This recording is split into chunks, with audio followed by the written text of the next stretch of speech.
नमस्कार, मैं किरनेश। 3 मार्च को पटना के ऐतिहासिक गांधी मैदान में महागठबंधन की हुई ऐतिहासिक महारैली ने पटना और दिल्ली की सत्ता को बेचैन कर दिया है।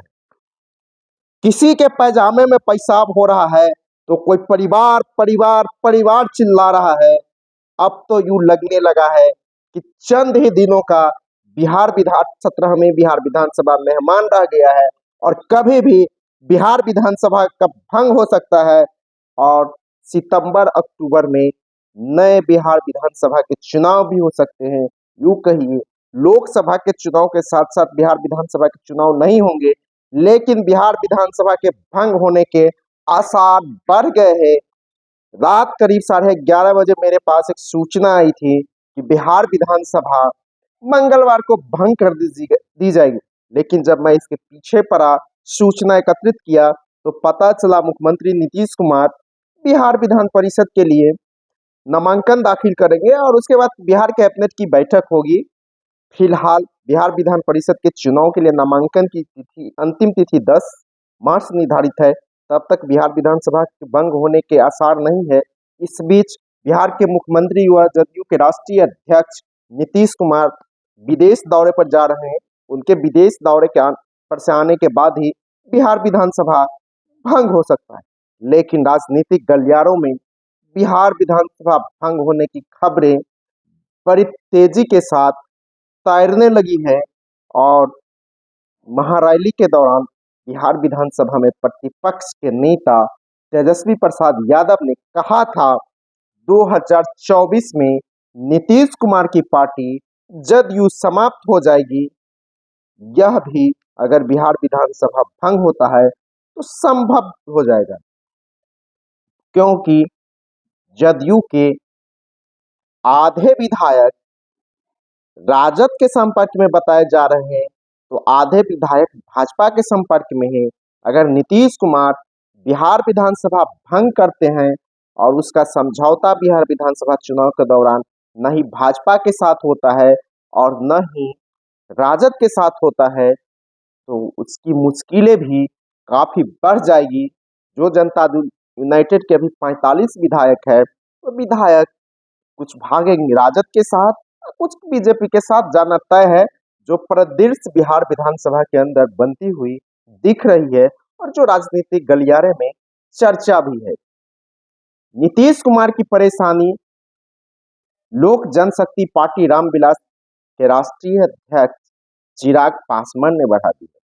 चिराग अभी चुप है, लेकिन लोकसभा की 6 सीटों पर वे एनडीए में हारा हुआ है। आप देख ही रहे होइएगा, गृह मंत्री अमित शाह अपने घटक दलों के एक एक नेताओं को बुलाते हैं, उनसे बात करते हैं, उनको 1 से 2 जो सीटें दी जाती है उसके बारे में जानकारी दे दी जाती है। उसके बाद दूसरे पार्टी के नेता अपने को फेसबुक पर लिखते हैं, कोई ट्विटर पर लिखते हैं कि हाँ, हमारी बातचीत हो गई है अमित शाह जी के साथ, हम इतनी सीटों पर लड़ेंगे। जयंत चौधरी का आप देखे होइएगा, इसी तरह के और कई तरह के नेताओं की बात हो रही है। लेकिन बिहार में उपेंद्र कुशवाहा भी चुप है, चिराग पासवान चुप है, मांझी के बेटे का संतोष मांझी का विधान परिषद जाना तय हो गया है। बिहार भाजपा के प्रदेश अध्यक्ष सम्राट चौधरी इसकी घोषणा पहले ही कर चुके हैं। लेकिन बिहार की राजनीति अभी भी चौराहे पर फंसी हुई है। कहा जा रहा है कभी भी नीतीश कुमार बड़ा फैसला ले सकते हैं और बिहार विधानसभा भंग कर सकते हैं। आप देखे होइएगा, 3 मार्च को दिल्ली महारैली के दौरान एक एक नेताओं ने मुख्यमंत्री नीतीश कुमार पर जमकर तीखा प्रहार किया।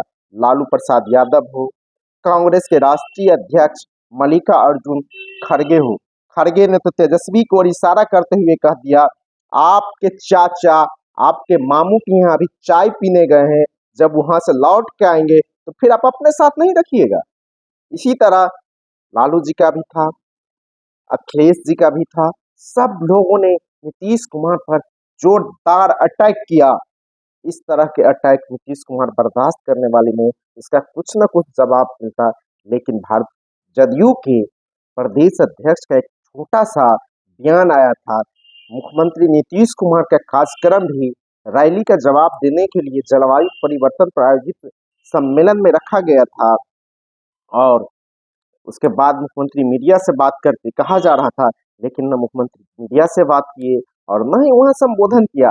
हालांकि 750-800 शब्दों का उनका रिलीज जरूर आया था, लेकिन कहा जा रहा है कि रैली के दौरान ही सीएम हाउस में एक घटना घट गई। उसके बाद मुख्यमंत्री नीतीश कुमार कुछ बोलना नहीं चाहते। यह भी सूचना आ रही है कि मुख्यमंत्री नीतीश कुमार भाजपा के साथ जाना नहीं चाहते थे। उनके कुछ तत्कालीन मंत्रियों और आला अधिकारियों ने नीतीश कुमार पर दबाव डालकर उसे बदलाव करवाया और एनडीए के साथ ले गए। उन पदाधिकारियों को भी और पूर्व मंत्रियों को भी नीतीश कुमार ने जमकर फटकार लगाई। जब सम्राट चौधरी ने वित्त विभाग की संचिका मुख्यमंत्री हाउस से मंगा ली, उसके बाद बिहार सरकार के 2 पूर्व मंत्री को मुख्यमंत्री नीतीश कुमार ने जमकर फटकार लगाई, जबकि कई आईएएस इस सब को भी मुख्यमंत्री नीतीश कुमार ने हरकाया है। और बिहार की राजनीति में कभी कोई बड़ी घटना घट सकती है, इस तरह की चर्चा फिर शुरू हो गई है। नीतीश कुमार का भाजपा के साथ 1 महीना कुछ दिन ही बीता है गया हुआ, लेकिन बड़े राजनीतिक उठा पटक की दौर बिहार में शुरू हो गई है। इसी बीच तेजस्वी प्रसाद की जन विश्वास यात्रा और जन विश्वास रैली महागठबंधन इतनी सफल रही कि दिल्ली से पटना तक की सत्ता बौखलाहट में आ गई है। पटना की सत्ता तो चुप बैठी हुई है, लेकिन दिल्ली की सत्ता एकदम बेचैन दिख रही है। बिहार में कई केंद्रीय मंत्रियों का प्रोग्राम लगा हुआ है। प्रधानमंत्री नरेंद्र मोदी 1 सप्ताह के अंदर दूसरी बार 6 मार्च को पश्चिम की यात्रा कर रहे हैं। यूं कहा जाता है कि बिहार एक बार फिर करवट ले चुका है। जब जब बिहार ने हुंकार भरा है, दिल्ली की सत्ता बदली है, यही डर भारतीय जनता पार्टी को भी अब सताने लगा है। सबसे बेचैन तो उनको कर दिया 2 उम्मीदवारों ने। एक बंगाल से उम्मीदवार पवन सिंह ने अपना उम्मीदवारी वापस ले लिया, तो दूसरा नितिन पटेल ने गुजरात के मोसामा लोकसभा सीट से कैंडिडेट घोषित किए थे। उन्होंने भी एक्स पर लिख के कहा कि मैं चुनाव नहीं लड़ूंगा। तो आप समझ सकते हैं कि भारतीय जनता पार्टी के अंदर भी कितना उठा-पटक चल रहा है। लोग चुनाव लड़ना नहीं चाहते हैं। कहा जाता है राजस्थान हो, मध्य प्रदेश हो सहित कई राज्यों में जो उम्मीदवार घोषित किए गए हैं, उससे लोग दुखी हैं और पार्टी में बगावत भी हो सकता है। इस तरह की आशंकाएं है, लेकिन बिहार की राजनीति पूरी तरह फंसी हुई है। मुख्यमंत्री नीतीश कुमार कभी भी इस्तीफा दे सकते हैं या बिहार विधानसभा भंग करने की घोषणा कर सकते हैं। भारतीय जनता पार्टी अब फिलहाल लोकसभा के साथ बिहार विधानसभा चुनाव कराने को तैयार नहीं है, लेकिन नीतीश कुमार का डिमांड भी लोकसभा के साथ बिहार विधानसभा कराने का रहा है, लेकिन भारतीय जनता पार्टी मान नहीं रही है। इसी तरह नीतीश कुमार ने राजद सुप्रीमो लालू प्रसाद यादव को प्रस्ताव दिया था कि आप बिहार विधानसभा का चुनाव लोकसभा के साथ करा लीजिए और नरेंद्र मोदी को मजा चखा देना है। उसी दिन 3 मंत्रियों के विभाग बदले थे।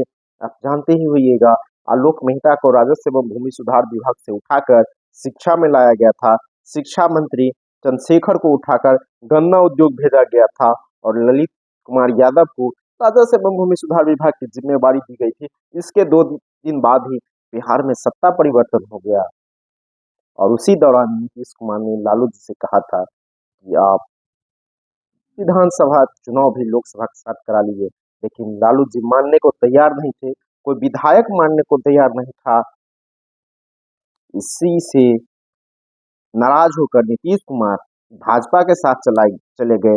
हालांकि यह भी कहा जाता है नीतीश कुमार के कुछ चहेते आईएएस अधिकारियों के यहाँ ईडी का नोटिस भी मिला था, तो जदयू के कई नेताओं के यहाँ ईडी के नोटिस भी पड़े, छापे भी पड़े और जदयू के एक विधायक राधाचरण सेठ अभी भी जेल में है। उसके यहाँ से एक लाल डायरी मिली है उसमें कहाँ कहाँ किस किस को कितना पैसा दिया गया है, इसकी बातें भी है।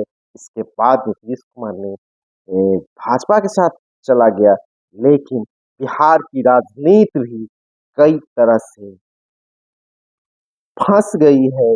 जो कहा जा रहा था कि नीतीश कुमार जब भाजपा के साथ चले गए हैं तो एनडीए का बिहार में तरफा होगा, लेकिन एक दो सर्वे भी आया है, वह बीजेपी के समर्थन में ही लग रहा है। इसके बावजूद बिहार में भाजपा की सीटें घट रही है, अलायंस की सीटें घट रही है। भाजपा की सीट घटाता हुआ नहीं दिखा रहा, किसी में हिम्मत नहीं है, लेकिन जेडीयू की सीट घटाया जा रहा है, लोजपा की सीटें घटाई जा रही है। इस तरह के नीतीश कुमार की सीटें हटाई जा रही है। नीतीश कुमार के सभी 16 सांसद है, सर्वे में आया है कि वहां तो 12 जीत रहा है, 12 से भी कम जा सकते हैं। भाजपा के 17 में 17, लेकिन भाजपा इतनी डरी हुई है कि बिहार में अपने मौजूदा 17 में से 10 सांसदों का टिकट काटने जा रही है। अगर हार का डर नहीं होता तो इतने बड़े पैमाने पर टिकट नहीं काटे जाते, जो हो। लेकिन इतना तय है कि मुख्यमंत्री नीतीश कुमार डरे हुए हैं और कभी भी बिहार विधानसभा को भंग करने का डिसीजन ले सकते हैं। धन्यवाद। मैं किरणेश कुमार।